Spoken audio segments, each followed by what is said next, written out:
Chairman Crapo, Ranking Member Brown, members of the committee. Thank you for the opportunity to speak with you today. My name is Peter Van Valkenburgh, and I'm the Director of Research at Coin Center, an independent nonprofit focused on the public policy issues affecting cryptocurrency and public blockchain networks. What is Bitcoin?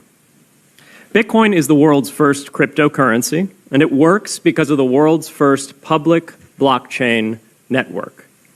What does Bitcoin do? It's simple. It lets you send and receive value to and from anyone in the world using nothing more than a computer and an internet connection. Now, why is it revolutionary? Because unlike every other tool for sending money over the internet, it works without the need to trust a middleman. The lack of any corporation in between means that Bitcoin is the world's first public digital payments infrastructure. And by public, I simply mean available to all and not owned by any single entity. Now, we have public infrastructure for information, for websites, for email. It's called the internet. But the only public payments infrastructure that we have is cash, as in paper money. And it only works in face-to-face transactions. Before Bitcoin, if you wanted to pay someone remotely over the phone or the internet, then you could not use public infrastructure. You would rely on a private bank to open their books and add a ledger entry that debits you and credits the person you're paying. And if you both don't use the same bank, well, then there'll be multiple banks and multiple ledger entries in between.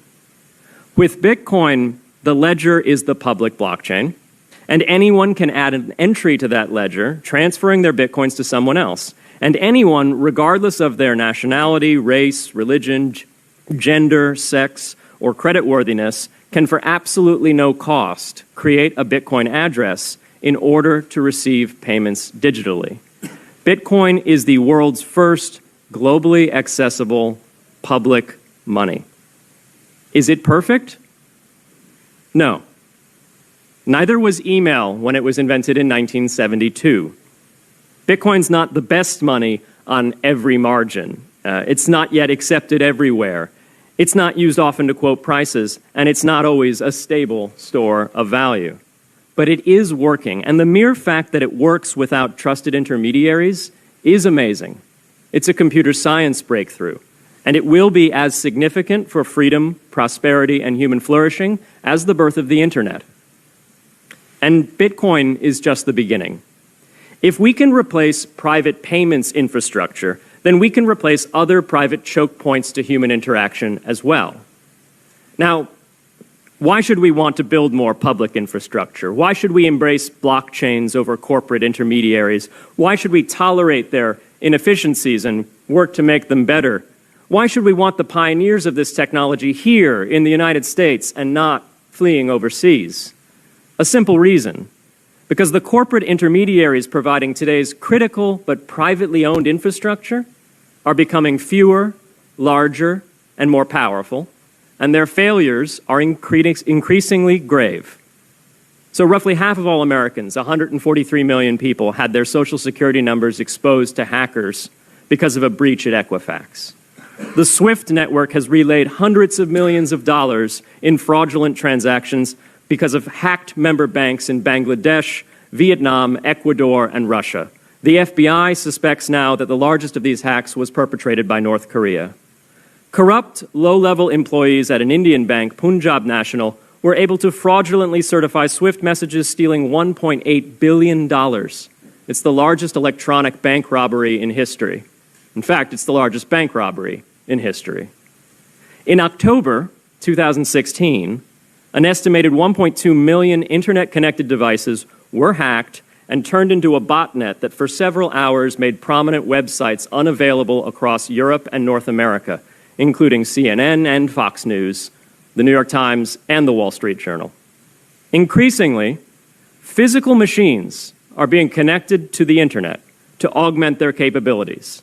They're wired through servers that are owned and maintained by private and trusted intermediaries, the so-called Internet of Things. Pacemakers from St. Jude's Hospital have been hacked. Baby monitors from TrendNet have been hacked. and Jeeps from Jeep have been hacked to the point where they can be remotely commandeered and driven off the road. Now, those vulnerabilities are inescapable in systems that have single points of failure. It doesn't matter if the point of failure is a corporation or if it's a government. There shouldn't be a single point of failure. Similar choke points existed before the internet. If you wanted to deliver a message, you'd have to go through one of 3 television broadcasters or a handful of newspapers.